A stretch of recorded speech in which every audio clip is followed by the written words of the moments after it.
Hello guys. तो कैसे हैं आप सभी? Hope everyone is fit and fine. तो इस वीडियो में हम चैप्टर नंबर 7 क्लास 11 अकाउंट्स का करने वाले हैं और जो हम बुक रेफर कर रहे हैं वो है टीएस ग्रेवाल। ठीक है, टीएस ग्रेवाल सर का ये बुक है। अच्छा, जो हमारा थ्योरी का चैप्टर चल रहा था उसी में ये भी चैप्टर हम इंक्लूड करेंगे। ठीक है, ऑलरेडी मैंने बताया हुआ, हर वीडियो में मैं बता रहा हूँ आप लोगों को कि थ्योरी को आप फॉर ग्रांटेड मत लीजिएगा क्लास 11th वाले में। ठीक है, क्योंकि आपको 15 मार्क्स के आसपास तो इजीली आपको आना ही आना है। ठीक है, अब तो धीरे धीरे वो 20-25 मार्क्स का भी कर रहा है। ठीक है। अच्छा, चैप्टर है हमारा ओरिजिन ऑफ ट्रांजैक्शन, यानी जो हमारा ट्रांजैक्शन होता है उसका ओरिजिन कहाँ से होता है। ठीक है, अल्टीमेटली हम क्या देखने वाले हैं कि जो हमारा ट्रांजैक्शन हो रहा है उसका अल्टीमेट ओरिजिन कहाँ से हो रहा है। ठीक है, फॉर एग्जांपल सोर्स डॉक्यूमेंट क्या है उसका, और प्रिपरेशन ऑफ, फिर अल्टीमेटली जो हम प्रिपेयर करते हैं वाउचर्स। ठीक है। अच्छा, सोर्स डॉक्यूमेंट कहने का मतलब कि उन सोर्स के थ्रू जहां से जिसको यूज करके हम जर्नल एंट्री पास करने वाले हैं। देखिए, अल्टीमेटली जो हम जर्नल एंट्री पास करते हैं वो ऐसे ही नहीं कुछ भी पास कर देंगे। ठीक है, जर्नल एंट्री पास करने के लिए हमारे पास कुछ एविडेंस होना चाहिए और उसी एविडेंस को हम सोर्स डॉक्यूमेंट बोलेंगे। ठीक है, यानी वो सोर्स डॉक्यूमेंट जिनको हम यूज करके जर्नल एंट्री पास करने वाले हैं। ठीक है। अच्छा, डॉक्यूमेंट्स, एक second, documents is an evidence of a transaction or an event and are known as source document। ठीक है, यानी ये वो डॉक्यूमेंट्स हैं जो कि हमारे जो भी ट्रांजैक्शन या इवेंट हुआ है उसका एविडेंस बताता है, यानी उसको प्रूफ करता है। ठीक है, और जैसे हमने पढ़ा था क्वालिटेटिव कैरेक्टरिस्टिक्स में कि हमारा जो भी इंफॉर्मेशन, फाइनेंशियल इंफॉर्मेशन में जो भी इनपुट होना चाहिए, हर एक इंफॉर्मेशन एविडेंट होना, रिलायबल होना चाहिए। और रिलायबिलिटी हमारा कहाँ से आता है? एविडेंस के थ्रू आता है, और एविडेंस यही है, सोर्स डॉक्यूमेंट एविडेंस का पार्ट प्ले करता है। ठीक है। अच्छा, इसमें देखिए पूरा हम 100% रीडिंग नहीं डालने वाले, इस वीडियो को अप्रोक्सीमेटली 15 से 20 मिनट में हम कवर कर लेंगे। ठीक है। अच्छा, पहला है हमारे पास कैश मेमो। कैश मेमो को सिंपल मैं बता रहा हूँ कि जब आप कभी कैश सेल परचेज होता है, जो वहां पे बिल रेज होता है उसको कैश मेमो बोलेंगे। Cash memo is prepared by the seller when goods are sold against cash, यानी जब गुड्स कैश में सेल हो रहा है तब बनता है कैश मेमो। ठीक है, it has details of goods sold, कितना हुआ, क्वांटिटी क्या था, उसका रेट क्या था, उसके बाद टोटल अमाउंट क्या हुआ। ठीक है, उसके बाद उसके अलावा उस पर डेट मेंशन होगा, टर्म एंड कंडीशन जो भी सेल परचेज का होगा वो भी मेंशन होगा, if any. It is an evidence for the purchaser for goods purchased against cash, and for the seller it is the evidence of sales for cash। और ये दोनों के लिए, फॉर एग्जांपल परचेजर के लिए परचेज का purchase बताएगा कि हमने कैश परचेज किया, और सेलर के लिए कि हमने कैश सेल किया। ठीक है, अगर इसका आप ये देखें तो इसका फॉर्मेट ये है, टैक्स इनवॉइस सबसे ऊपर लिख दिया हम लोगों ने। ठीक है, टैक्स इनवॉइस कहने का मतलब कि आप इसको टैक्स के पर्पज से यूज कर सकते हैं। ठीक है, फॉर एग्जांपल जीएसटी कहने का मतलब। ठीक है। अच्छा, दूसरा हमारा उसके नीचे कैश मेमो लिख देते हैं, ये इंडिकेट कर रहा है कि हमारा सेल्स कैश सेल्स या कैश परचेज है। यहाँ पे ये जो भी सेलर होगा उसका नाम होता है, उसका एड्रेस हो गया, और इस सेलर का ये जीएसटीआर नंबर है। ठीक है। अच्छा, इस पे डेट मेंशनड है, ये जो भी इसका इनवॉइस नंबर, वाउचर नंबर हो, इनवॉइस नंबर होगा वो मेंशन होगा, क्वांटिटी कितने क्वांटिटी, डिस्क्रिप्शन क्या प्रोडक्ट रहा, उसका रेट क्या था, और वो टोटल अमाउंट करके यहाँ पे। ठीक है, और यहाँ पे इसमें जीएसटी भी इंक्लूडेड है। क्लियर? तो यानी हमने अभी तक पढ़ा कि कैश मेमो क्या होता है। Cash memo sale, cash sale और कैश सेल परचेज के कोरिस्पोंडिंग डेट्स होता है। दूसरा है हमारे पास इनवॉइस और बिल, ये क्रेडिट सेल परचेज के टाइम पे होता है। ठीक है, एंड यानी सेम हर वो डिटेल होगा जो कैश मेमो में होता है, उसके अलावा इसमें बस क्रेडिट पे होता है। An invoice or bill is prepared by the seller when the goods are sold on credit. It has details of the party to whom goods are sold, goods sold and the total sales amount. सब कुछ detail होता है कि किसको cell किया, क्या quantity sell किया, क्या अमाउंट का टोटल सेल किया। The original copy of the sales invoice is sent to purchaser and a duplicate copy is retained as an evidence for the sales for recording in the books of account and for the future references. For the purchaser, credit purchase are evidenced by the bill received from the supplier. A specimen of the invoice or bill is as follows। ठीक है, देखिए हर चीज एक original अगले party को दे दिया जाता है, और डुप्लीकेट आप देखेंगे नीचे एक कार्बन कॉपी लगा के लिखा जाता है, अगर हैंड रिटेन वाला है तो। वैसे तो कंप्यूटराइज्ड है तो उसमें तो इजीली निकल जाता है। ठीक है, तो ये हर डॉक्यूमेंट को डबल फॉर्म दो निकालना होता है, ठीक है। अच्छा, इसमें भी इसका भी फॉर्मेट हम लोग एक बार देख लें। सबसे ऊपर टैक्स इनवॉइस लिख दिया, जो पार्टी है यानी सेलर है उसका नाम, उसका एड्रेस, उसका जीएसटीआर नंबर, यहाँ पे उसका इनवॉइस बिल।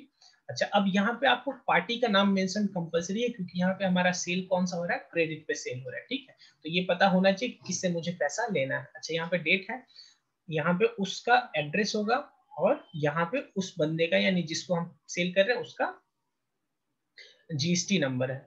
यहाँ पे हमने क्वांटिटी लिख दिया, क्या प्रोडक्ट का प्रिस्क्रिप्शन पर्टिकुलर्स है, यहाँ पे रेट, और यहाँ पे टोटल अमाउंट, उसके अलावा यहाँ पे जीएसटी, ठीक है।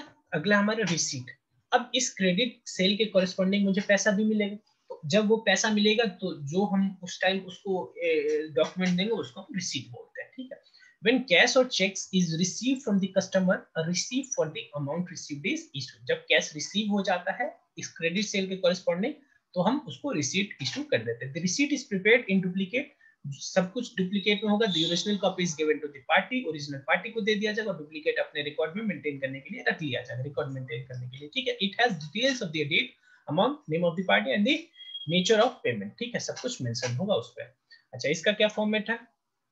इसका फॉर्मेट सबसे पहले अपना नाम, जिसको पैसा मिला उसका एड्रेस, जीएसटी नंबर, उसका रिसीट नंबर और डेट, और उसमें लिख देगा रिसीव्ड विद थैंक्स फ्रॉम जिसने पैसा दिया है, अ सम ऑफ रुपी इतना, इन कैश या चेक नंबर है तो चेक नंबर, डेटेड इतना, ड्रॉन ऑन, जो भी है डिटेल, कैश का डिटेल, ऑथराइज साइन कर देगा वो लोग, होगी, ठीक है। अगला हमारा पे इन स्लिप। पे इन स्लिप जो बैंक में कैश जमा करने के लिए जो डॉक्यूमेंट यूज होता है उसको पे इन स्लिप बोलते हैं, ठीक है। It is a source document used for depositing cash or check into bank. Pay slip is a form available in a bank, available from a bank. It has a counterfoil which is retained by the depositor. एक counterfoil भी होता है, ये side में जो है इसको counterfoil बोलेंगे। ये इतना फाड़ के ये जो डिपोजिटर होगा वो अपने पास रख लेगा और ये बैंक को दे देगा, ठीक है। Nowadays, banks place a box in which checks along with the filled pay slip can be dropped. In such cases, counterfoil are not signed, and the counterfoil of the pay slip gives details regarding the dates and the amounts of the cash and checks deposited. As specimen is as under. मे भी आप लोगों को ध्यान से दिख नहीं रहा होगा, मुझे भी नहीं दिख रहा, बाकी कोशिश करते हैं जितना दिख रहा है, ठीक है। यानी इस चीज का पे स्लिप का यूज करते हैं चाहे कैश या चेक से डिपोजिट करने के लिए बैंक में, सिंपल यही बात है। अच्छा, चेक क्या होता है? Cheque is a document, check is a document in writing drawn upon a bank with which the account is held and is payable on demand, ठीक है। यानी जो जिस बैंक में मेरा अकाउंट है वो बैंक मुझे रेस करके चेक देगा, ठीक है, और जब भी उस पे जितना पैसा होगा ऑन डिमांड उतना बैंक दे देगा मुझे, ठीक। The bank supplies the cheque form, और ये कौन देता है? बैंक देता है। The name of the party to whom payment is to be made is written after the word pay to.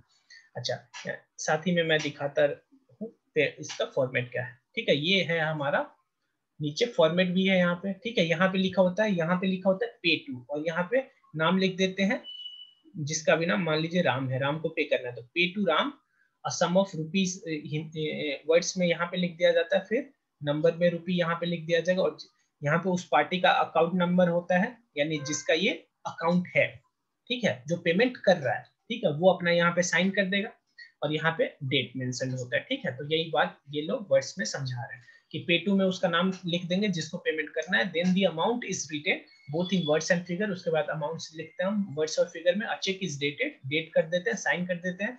The cheque details are entered on the counterfoil which remains with the account holder, और जो वही बोल रहा है कि जब हम इसके लिए चेक डिपॉजिट करेंगे तो हम पे इन स्लिप भरेंगे ये वाला, तो ये यहाँ पे भी एक काउंटर फॉइल है ये, ठीक है। इसको भर के और यहाँ पे स्टैंप लेके बैंक का रख लेते हैं, ठीक है। वैसे आजकल स्टैंप का उतना जरूरत नहीं है, ठीक है, इसीलिए जो वो एग्जांपल दिया था ना, ड्रॉप बॉक्स पे आप ड्रॉप करते हैं उस टाइम आपको स्टैंप भी नहीं मिलेंगे तो चलता है, ठीक है। अच्छा, अगला क्या हमारा? Debit note. अच्छा, डेबिट नोट में आप एक चीज ध्यान रखिएगा, डेबिट नोट का सिंपल सा मतलब समझिएगा कि अगर मैं डेबिट नोट इशू कर रहा हूँ तो मैं अगले को ये बताना चाहता हूँ कि मैं अपने बुक्स में आपको इतने अमाउंट के लिए डेबिट कर चुका हूँ, ठीक है। अच्छा, a debit note is made out evidencing that a debit has been made to the account of the party named in the debit note. यानी जिसका नाम उस डेबिट नोट में है उस बंदे को मैंने अपने अकाउंट में उतने अमाउंट से डेबिट कर दिया है, ठीक है। It details the reason for the debit, और वहां पे रीजन भी बता देता कि किस रीजन से आपको डेबिट किया गया। For example, A seller of goods will make a debit note if he finds that his goods have been invoiced for less amount, ठीक है। अगर उसके बिल को कम अमाउंट पे ही उसने सेल कर दिया तो और बढ़ाने के लिए उसको डेबिट नोट, सपोज करिए उसको सेल करना था 100 पे, और जब सेल किया उस टाइम जो उसने इनवॉइस रेज किया वो 90 पे था, तो बाद में उसको पता चला तो वो और 10 का ऐड करेगा, तो 10 का किस चीज के थ्रू ऐड कर देगा, वो डेबिट नोट के थ्रू 10 रुपया और ऐड कर देगा वो, ठीक है। चलिए आगे देखते हैं। अच्छा, इसी में debit note. Similarly, a purchaser of goods will make a debit note if the goods have been over invoiced or he has returned the goods or the seller has allowed a lower discount etc, ठीक है। अच्छा, जो purchase किया वो purchase करते time अगले party को उसने क्रेडिट किया होगा, अगर क्रेडिट परचेस है तो, ठीक है। अब सपोज करिए उसको ज्यादा अमाउंट का बिल आ गया है, ठीक है, तो वो बाद में उस बंदे को फिर डेबिट करेगा, क्योंकि जब सपोज करिए एक एग्जांपल ले लेता हूँ, मान लीजिए उसने परचेस किया था 100 का, लेकिन गलती से जो उसको इनवॉइस आ गया था वो 120 ले लेता हूँ, 120 का, ठीक है। तो बाद यानी कि 120 से उस पार्टी को उसने क्रेडिट कर दिया। अब क्या करेगा, उस पार्टी को 20 से उसको कम करना है, तो 20 से उसको डेबिट करना पड़ेगा, और इसी के लिए वो डेबिट नोट रेस कर देगा। ठीक है, तो डेबिट नोट हो सकता है वो बिल के कॉरेस्पॉन्डिंग करे, या वो जब सामान वापस करेगा उसके लिए भी वो कर सकता है, ठीक है। अच्छा, इसमें क्या होता है, एक तो वो अपना नाम डालेगा, यहाँ पे वो अपना एड्रेस डालेगा, यहाँ पे अगेंस्ट ये उस पार्टी को जिसको डेबिट किया जा रहा है, ठीक है। यहाँ पे गुड्स रिटर्न यहाँ पे बता रहा है कि क्यों डेबिट करें, गुड्स रिटर्न कर रहे हैं हम उस वो वाला, फिर उसी हिसाब से जीएसटी, अपना जीएसटीआर नंबर और ये सब डिटेल। सेम क्रेडिट नोट में क्या बताता है, क्रेडिट नोट बताता है कि मैंने आपके अकाउंट को इतने अमाउंट से डेबिट कर दी, क्रेडिट कर दिया अपने बुक्स में, ठीक है। Credit note is made out evidencing that a credit has been granted to a debtor, ठीक है, यानी एक क्रेडिट आपको प्रोवाइड कर दिया गया। For example, if a customer return goods previously invoiced or the customer is allowed further discount, a credit note is issued, ठीक है।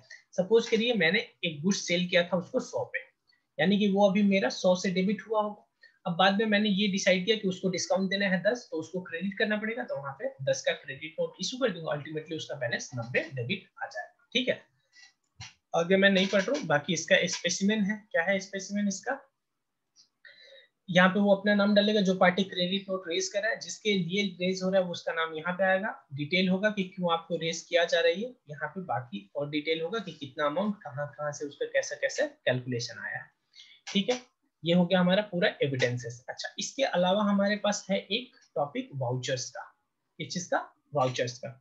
Voucher is the document evidencing a business transaction. Voucher क्या होता है, ये documents होता है जो कि एविडेंस करता है किस चीज के लिए, कि हमारा ये बिजनेस ट्रांजैक्शन हो गया है, ठीक है। ये सोर्स डॉक्यूमेंट की हेल्प से हम बनाते हैं, ठीक है। अच्छा, अब ये दो तरह का है हमारा, एक तो सोर्स वाउचर और दूसरा अकाउंटिंग वाउचर। सोर्स वाउचर्स और सोर्स डॉक्यूमेंट और supporting vouchers. Source voucher or source document are supporting vouchers are documented which can come into existence when the transaction is entered into। जैसे transaction enter होता है उस time जो document raise होता है, for example cash memo और वो सब हमारे लिए सोर्स वाउचर है या source document. It is written document contains complete details of the transaction proof, और generally for the business transaction sign by the maker, जो बनाता है उसको साइन करता है। अच्छा, इसके अलावा जो वाउचर होता है वो अकाउंटिंग के लिए भी एक वाउचर बनता है। Accountant has with him source or supporting vouchers for cash payment, cash receipt, invoice, itna and sale. Yet before recording in the books of account, these source vouchers are analyzed to determine which account or accounts are to be debited or credited. जो भी अभी हमने बात किया cash memo, invoice, जो भी कुछ, वो हमारे लिए सोर्स डॉक्यूमेंट है, सोर्स वाउचर। उसके थ्रू हम, उसके हेल्प से हम फर्दर जर्नल आगे बढ़ने से पहले हम उसके थ्रू एक वाउचर बनाते हैं, उसको अकाउंटिंग वाउचर बोलेंगे, ठीक है। अकाउंटिंग वाउचर के लिए क्या इंस्पिरेशन है, यानी कहां से बनता है वो, सोर्स डॉक्यूमेंट के थ्रू बनता है। अब यहाँ पे ये डिसाइड हो जाता है कि ये जो मेरा वाउचर है वो अल्टीमेटली कहाँ पे इफेक्ट करने वाला है, ठीक है। अच्छा, पहला हो गया से cash voucher. Cash voucher refers to the, यहाँ से मैं पढ़ रहा हूँ, cash voucher. Cash voucher refers to the vouchers prepared at the time of receipt of payment of cash and includes receipt and payment through checks. ठीक है, ये cash जहां भी इन्वॉल्व है उसके कॉरेस्पॉन्डिंग कैश वाउचर बनता है, चाहे हमारा रिसीट हो या पेमेंट हो, किस चीज का, कैश का, ठीक है, या थ्रू चेक्स भी हो सकता है, ठीक है। तो इसके लिए हम ये वाला फॉर्मेट फॉलो करते हैं, ठीक है। यहाँ पे जो भी हमारा बिजनेस है उसका नाम होगा, यहाँ पे उसका एड्रेस होगा, वाउचर नंबर होगा, डेट होगा, और फिर यहाँ पे अमाउंट, फिर जीएसटी वेएसटी होगा यहाँ पे, फिर यहाँ पे टोटल कर देंगे, ठीक है। अच्छा, क्रेडिट वाउचर कब करेंगे हम? क्रेडिट वाउचर्स करेंगे जब हमारा, एक सेकेंड कुछ, अच्छा, कैश वाउचर में भी दोनों चीज बन सकता है, एक क्रेडिट वाउचर्स, यानी क्रेडिट वाउचर कहने का मतलब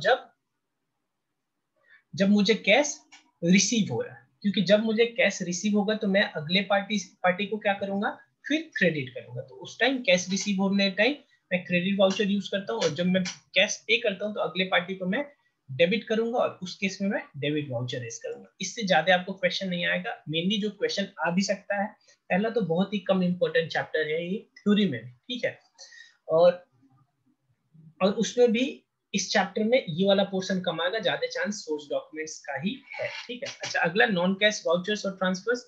non cash vouchers are the vouchers prepared for the transaction not involving cash, यानी जहां पे कैश हमारा इन्वॉल्व नहीं होता है उसके लिए हम नॉन कैश वाउचर्स बनाते हैं, ठीक है।